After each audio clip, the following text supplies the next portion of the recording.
We saw your video on YouTube, and that was our first, that's when the idea sort of came. Balcony. After staying here for a while, how do you feel? Why you love Penang? People incredibly friendly. I feel like there's a lot of love. Personally, I found it a very good mix between a kind of city and, I guess, countryside. So cycling's very good, hiking's amazing. I mean, there's just over half the island is a national park. It's quite personal, which I quite like. We really appreciate Penang for the infrastructure. There's just great schools, great for young families. Good restaurants. And also, if you're Asian, the Asian food here is really top notch. I think one thing that we love, we always say this when we go through Georgetown, right? Just how beautiful all those heritage buildings are. So much of it has been preserved. So here, I think there's been a lot of focus on trying to retain all these heritage buildings. I think it's so beautiful.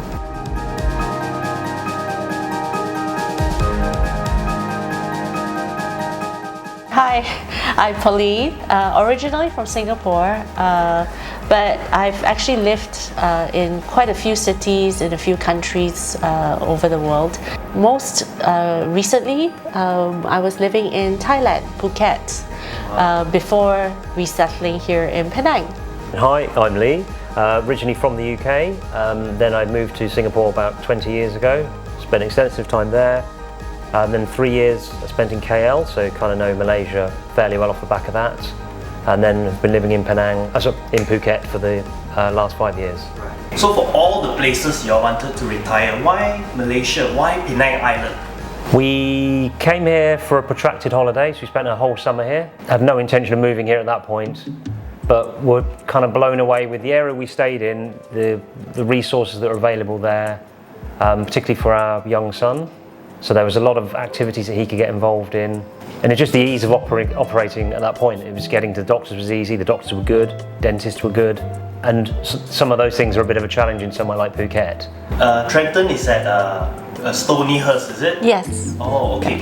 At Phuket or Singapore, the school fee versus Penang, is it like a lot of difference? Yes, Huge. it's a lot of difference. Like almost 20-30%? Well, I would say school fees here versus international schools in Singapore easily half price. Phuket or Thailand, international schools in Thailand actually have very wide range of prices.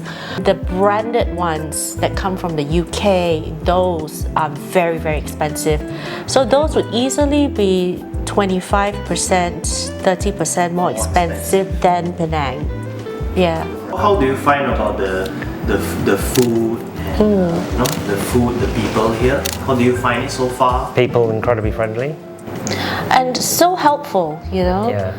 All our interactions with everyone from our interior design company to the service staff that help us, to technicians, movers, the condo management. People have just been so helpful with not only the cost of what they price their things at, but just helping us, spending their personal time, to go the extra mile. And that, I think, you very rarely see that, especially in a busy, bustling city. People don't have time for that, but I think in Penang, actually, people take the extra effort. Second choice if you did not choose Penang? Didn't have one. Yeah. I mean, it was more, we were where we were. We kind of came here and thought it does actually look, it was better than we expected, weren't planning to move.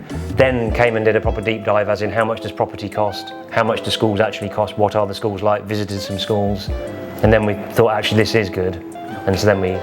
But I thought what I really liked about it was how easy it was in terms of the whole process, right? It was really transparent, it was easy to source for property, it was easy to understand what the costs were to move here. Whereas I think, with countries such as Thailand, sometimes you don't really know what you're going to get. A lot of the times you just have to dive in and then experience it. And there are hidden costs along the way that you didn't realize. Whereas here we found everything pretty transparent, so it was very easy for us to figure out our budget and how best to enter the country. And I think also back in 2014 we spent 3 years working in KL, and that really gave us a very deep, very good introduction into Malaysia. We really enjoyed our time in KL. I think, you know, it was quite tearful when we had to leave. After all our viewings, you choose Alila 2 development at Tanjung Bungah. So how do you feel about this development and the neighborhood of Tanjung Bungah after staying here for a while? We didn't really know the neighbourhood that well. It was more this development is just very striking and stands out. What we introduced to Alila too because of one of Sam's previous videos. That's how I was demanding to see it from one of your videos. Because we saw your video on YouTube, and that was our first. You know, that's when the idea sort of came. Like, actually, this project is really beautiful. It's got. It checked a lot of things off for us. You know, great facilities against a hillside. Close to the jungle, close to the hiking trails, near the schools. Near the schools, you know, it was really thanks to you, Sam. I think one of the best experiences that we had with, you know, real estate here is just the skill level of, you know, either the designers, the construction team. You know, people really know their job, and along the way we receive a lot of good advice, not just what to do but what not to do, which I think is very important. We're hard pressed to find that kind of advice anywhere else. You don't have vehicle at the moment, you No. transport by Grab. So you've been doing that for months. How do you feel? Is it efficient? Very, yeah. So we were going to buy a car. We're kind of probably not going to bother now. So So it's reliable, I would say. So very far reliable and very fast. Yeah, so far we haven't faced any issues in getting a Grab and, you know, getting ourselves to where we need to get ourselves to. So I think it's been good so far. I really love what you did here. Like really, I don't recognize your unit anymore. in a good way. Cement and plaster before. Yeah. So how do you call it? What style is this? We actually named it Modern Jungle. Modern Jungle. Wow. Yeah, that was the title of our project briefing. Modern Jungle. Right. I see you did something that no one has done in this development. It is because I think it's some of your hobbies or something. Correct. Is it Yes. not? Yeah. Yeah, I think one of the biggest sales point for the units at Alila 2 is they advertise very large living rooms, really large. But because we have hobbies, we love gaming and we game as a family, so we really needed the additional space to create a gaming hub in the house and style it, you know, with all the LED gaming lights, and we've got like a driving simulator. So all this requires space. So in quite opposite fashion, we ended up halving the living room. So you game, both of you game with your son. Yes. Correct. So Yes. you all yes. like kill each other inside. No, friendly gaming, like family-friendly stuff. Okay. That's so cool. Like build things together. Yes. Your bicycles as well. Yes. Yep. Yeah. I So think that's our laundry and trainer room, so we can do indoor cycling there. But then another plus about Penang is the cycling outside is exceptionally good as well. So it's actually within 6 or 7k, you're kind of climbing up nice hills on country lanes, which are very nice. Where do you usually cycle? Out round the back and then down to the airport. Every day you all will cycle at that at the room there? yeah, I mean we train quite a lot. Lee's a cyclist, I'm a triathlete, so we need to train almost every day. So every day we're doing something, and if the weather is not good outside, we just need to make sure we can backfill our training, and that's why the cycling room is so important for us. Yeah, 'cause Seeing the design, I saw it. It looks a little bit enclosed, but you think after designing it, you really use it every day? Is it really practical? very, yeah. Very. That's incredible use of just a little tiny, what would previously be a maid's bedroom or something. It's kind of, or storeroom. It's brilliant. Yeah, because you know, when you're on the bicycle and you're training, the room gets very hot, and so you don't want it to be the big room that you need to AC. So it's better that it's small. Then you get it at the right temperature, you know, where it's cold and it's comfortable to train, and it's energy efficient as well. Coffee is a big thing for you. Yes, yep, we've got our coffee zone over there. So first thing in the morning we can make our coffees before we do the schoolroom. Both. Both. Yeah, both. Okay, Yeah. okay. So we make our own. Right. Other than the gaming room and the cycling room, so I think Alila too actually comes with a Jack and Jill bathroom, but then we decided to convert some of the space usage, you know.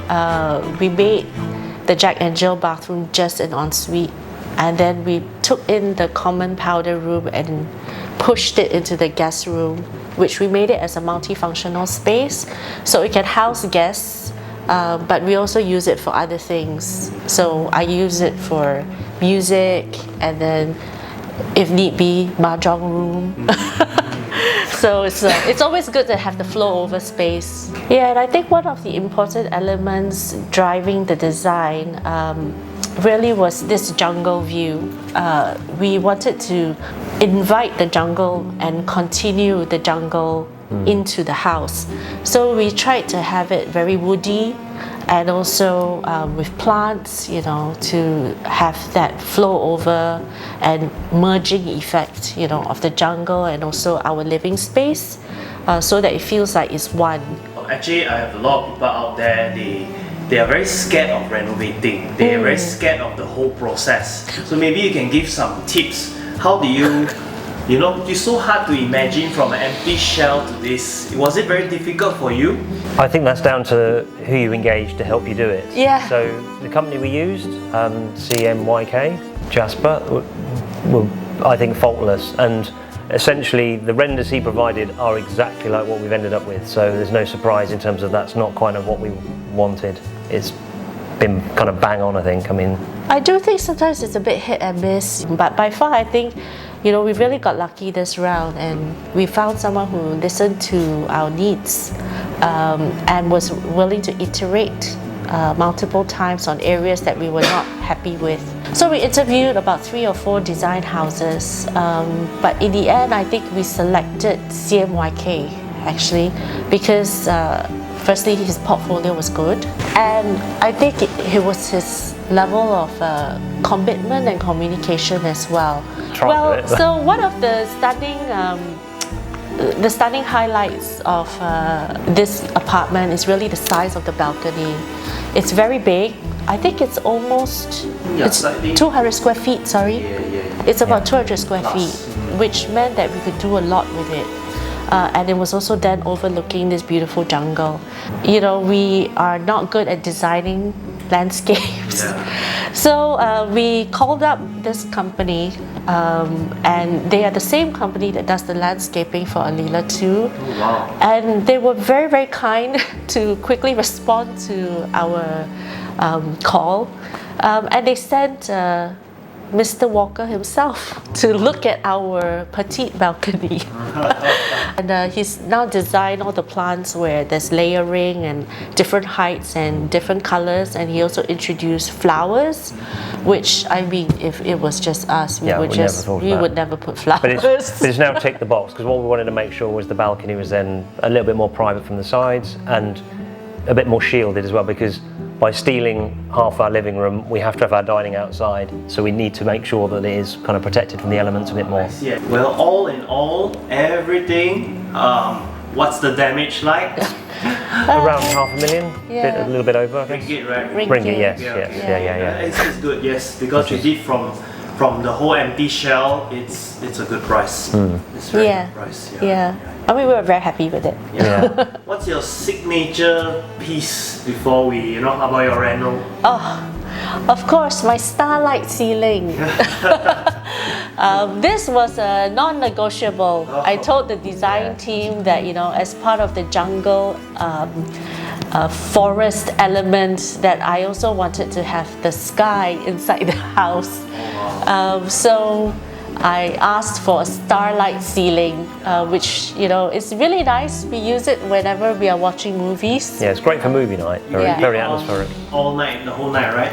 Yeah, they're LED lights, so they're very energy efficient, and then you can change the color scheme. So sometimes we get someone who chooses their color of choice. Okay. There's nowhere is perfect. So just wanted to get your review so that I also hope that Penang can improve. What are the things that are not so good about Penang or this neighborhood? I guess retail would be my first thing. So in this neighbourhood particularly, there is no supermarket. So the supermarkets are a few K away, and there's a big clump of them all together, and none here, which is kind of weird. But still not too bad because, for example, one of them is a couple of miles very close to the school. So you can kind of combine that with the school run, that kind of thing. So it's not that bad, but it would be handy if there was a supermarket in this neighbourhood particularly. Yeah, I think it's just they need to improve on the retail mix, just to have more variety and also the quality of the shops, right? And I think all that will probably come quite soon once PICC comes up, and there's so much happening in the south of Penang. So I have no doubt that it's probably coming. Fingers crossed. Yes. Yeah.